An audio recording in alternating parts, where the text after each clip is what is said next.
please allow me to tell you about the books that I have read this month, January 2025.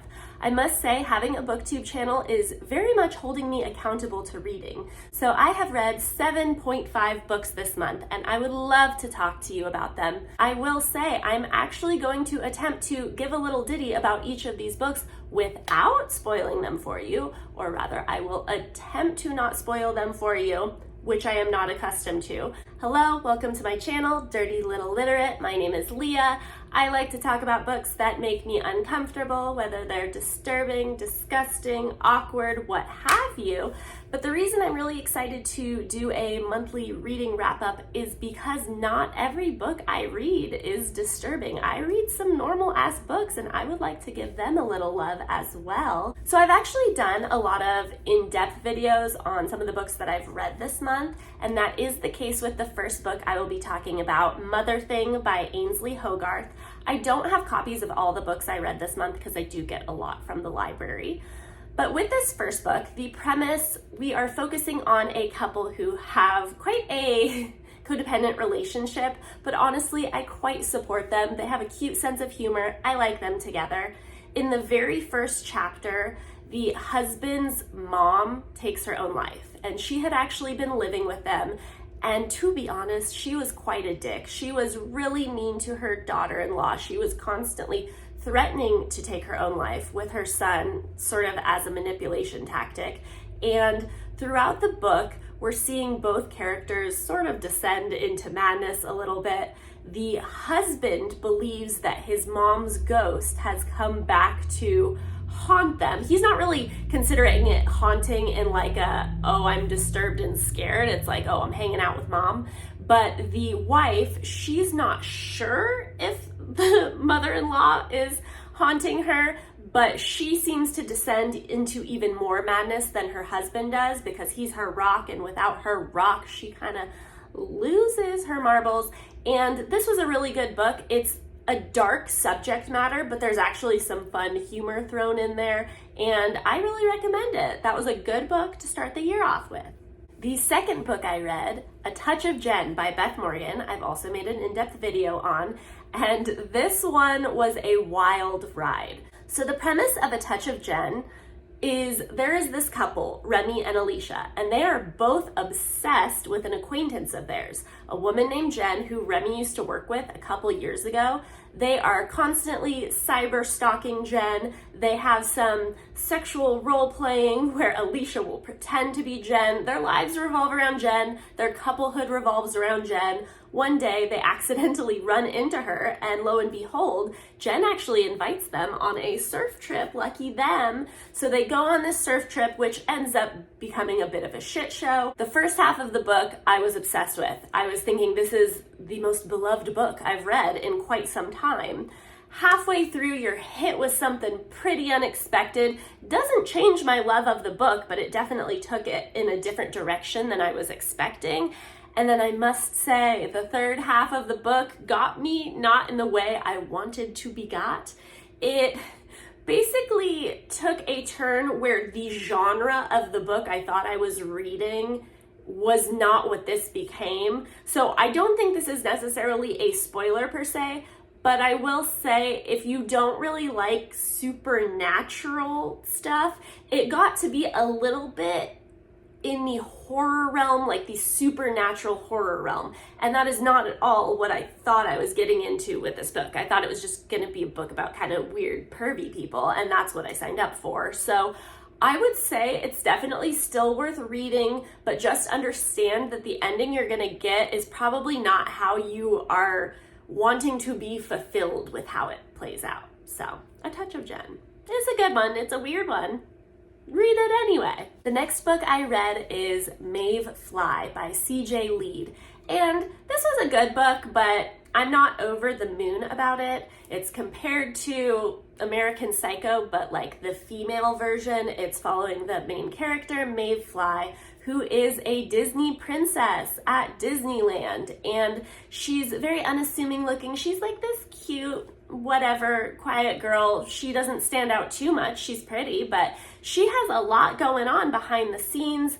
We see that she likes watching a lot of like aggressive, violent animal videos while simultaneously watching a lot of porn, while simultaneously ruining people's lives on the internet. And we find out more and more about kind of her backstory and what she's really into, and it ends up being quite dark. This book is absurdly violent, absurdly violent. Most of the violence is towards the tail end of the book, but it is extremely gory. This book is definitely not for everyone. At a certain point, it does just feel like they're trying to like hit you over the head with violence just because why not? And I'm okay with that for the most part. There is this whole side love story with this hockey player, and I don't know, is he weird too? Because if he's into her, there's got to be a little something off with him, right? So you could read it. I wouldn't say like, oh my gosh, you definitely should, but you probably like it. If you like violence, it'll probably be your jam. The fourth book I read, I did not make a video on. This is The Blue Hour by Paula Hawkins. And you're probably familiar with Paula Hawkins. She is the one who wrote The Girl on the Train, which was a fabulous book, beloved by many, including myself. And because of how much I liked that book, I've continued to have the intent to read everything that she writes. And yet nothing seems to really hit like that one did, at least for me. So this one, The Blue Hour, honestly, probably my least favorite of hers, but that's not to say I didn't like it. I think I like all her books. The plot, basically there is this woman who was a famous artist and she is now deceased, and one of her works of art that has a lot of different objects in it has a bone that is discovered to be a human bone. There's a big stir amongst the art world because once upon a time, this artist's husband went missing, never to be found. And so there was a lot of speculation that she may have murdered him. So then they're trying to figure out, oh my gosh, is this bone his? Did she murder him? And so even though she has already died, her good friend Grace is living in the house that she lived in. And we're getting a lot of this book from Grace's perspective. So a lot of it is her interactions with this man who works at the art gallery, who was obsessed with this artist and is trying to find out more about what may have happened. And Grace, this friend who is now living in the artist's house, she's weird. Some of the characters, most of the characters are kind of weird.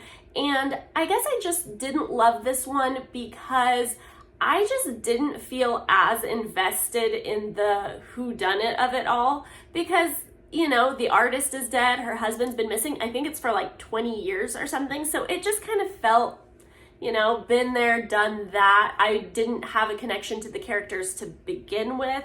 So I just didn't feel like I was turning the pages waiting to see, oh my gosh, what is it that actually happened? Like, I was still curious, but not the level of curious I want with my thrillers. And I will also say the ending didn't pack a huge punch for me. I kind of felt like, okay, yeah, that's kind of what I thought was a very substantial possibility. So it was okay. If you like her books, you'll like this one. It probably will not be your favorite though. The next book I am talking about is The Pallbearers Club by Paul Tremblay. Now, I did just make a video on this one and I quite enjoyed this book, but I will say I've read a lot of his books and this definitely was not top of the list. The premise is weird, the way the book unfolds is weird, the format of it is unique. The main character basically wrote a manuscript for a memoir of his life, and we are reading the manuscript with the comments of another character in the margins. And basically the premise of this book, it starts out with this teenager, Art, who starts a club at his high school to encourage people to attend funerals that do not have a high attendance. So maybe nobody's attending this person's funeral or one person's attending. I guess they're doing it to make it seem like, you know, this person is slightly more beloved than they actually were. So this memoir that he wrote over the course of multiple years, and the memoir is spanning decades of his life. And it's focusing on his relationship with another girl who was in the club named Mercy, and their sort of unconventional, bizarre friendship. And throughout the manuscript, you're getting the sense that he's going to reveal something about Mercy. There's a lot of buildup and like, oh, now that I know what I know kind of thing. There's a lot of mentions of vampires throughout this book, and it is either possibly supernatural or possibly we have an unreliable narrator type of situation. And it's not so much the premise of this book that intrigued me, it's really Paul Tremblay's writing. He always leaves you with questions. You're never quite sure what he just hit you with, but I still enjoy going for the ride. So some people hate his books, some people love them. If you've never read his books, I would say I wouldn't necessarily start with this one. I'm hoping to do a video on other Paul Tremblay books, and maybe I'll tell you which one you should read there. But yeah, this one, I recommend it. I didn't absolutely love it. Yeah. Oh my gosh. A nonfiction book. I'm going to talk about a nonfiction book. Attached by Amir, Levine, and Rachel Heller. This is a pretty popular one. It's about attachment theory and what attachment style you have. Are you anxious? Are you avoidant? Are you secure? Apparently 50% of the population is secure, but they're all dating each other, so there's not a whole lot left for the rest of us. As an anxiously attached gal, this book is very interesting. It talks to you about how to heal your attachment style. If you don't know what attachment styles are, pick up this book. I think it's really, really useful. It gives you a lot of examples of conflicts within specific couples' relationships and showing how their attachment styles are at play and ultimately causing conflict that would not even need to happen if they were more secure. So I'm working on becoming more secure, y'all. And it gives you some little worksheet type doodads so you can fill some stuff out, figure out more about your attachment style. I think this is a very good tool if you're into self-development, self-improvement, growth, what have you. I do really like this one. Highly recommended. The next book that I finished last night that is another nonfiction book is Atomic Habits by James Clear. This is a super popular book. This is all over the internet for good reason. This book is really helpful if you're trying to improve yourself in any type of way at all. It gives you a lot of really good strategies for creating habits, and it also sort of validates you in the sense that if you feel like shit, that you're not making a lot of progress on your goals, or that you seem to fail at the same type of goal over and over and over again, it really explains why that is and how a lot of the time when we're trying to form new habits or maintain habits, we do not go about it in a way that is setting ourselves up for success. One thing that I thought was pretty helpful from this book is it talks about in creating a new habit, think about what your ultimate goal is. Like, let's say you want to run a 5K. Rather than starting with a goal of running every single morning, you need to break it down into the tiniest of habits that will be so hard to not do because it's so simple. So like in this case, literally just get in the habit of putting your running shoes on every morning. Don't even run. Just the habit is putting on the running shoes. After you've done that for a while and you could put your running shoes on in your sleep, then you change it to, okay, then go outside for a 5-minute walk. And then you kind of keep progressing and building on those habits that are already established. But starting off just running every morning, I mean, it's not that you can't do it, but this way it seems a lot easier to build upon your habits and maintain them. So I think most of us have something we want to get better at. Don't ask me what I'm improving, everything. Atomic Habits, you probably already read it. So the final book that I'm discussing is what I'm considering the 0.5 because I'm halfway through, but as I'm filming this, we still have a couple days left in January, so I'm pretty sure I'm going to finish it and it will be able to be considered number 8. But the book is Earthlings by Sayaka Murata. And so far, I'm really enjoying this book. It was translated from Japanese. I've seen this suggested on BookTube by multiple other booktubers. We're following the main character, Natsuki, who at the beginning of the book is a young girl. I believe she's 11. And you feel for this girl. Her family sucks. They are so mean to her, but they're not mean to her sister. But her mom is constantly telling her that she's worthless. She sucks at everything. Oh my gosh, she's so lucky that her parents really even keep her around. It's quite sad. And Natsuki has really taken this to heart. She's like, yeah, God, they are so nice to be keeping me because I am such a burden. and she has a very close relationship with her cousin as a child, and we find out that they consider each other boyfriend, girlfriend, and they're keeping this a secret from their family. And at first you think this is just kind of a silly, cute, like, okay, they're kids, they don't really know. We find out it's a lot more intense and serious than what I thought it was going to be. Her cousin, he believes that he's an alien, and she believes that she is magical. She has this little stuffed animal that she says gives her these magical powers, and from what I've heard from listening to other reviews, this book sounds like it will possibly get supernatural in connection to this stuffed animal who she's saying is from another planet and is here to save the Earth. So there's going to be something with that, I'm sure, but I'm halfway through and nothing necessarily has happened yet with that.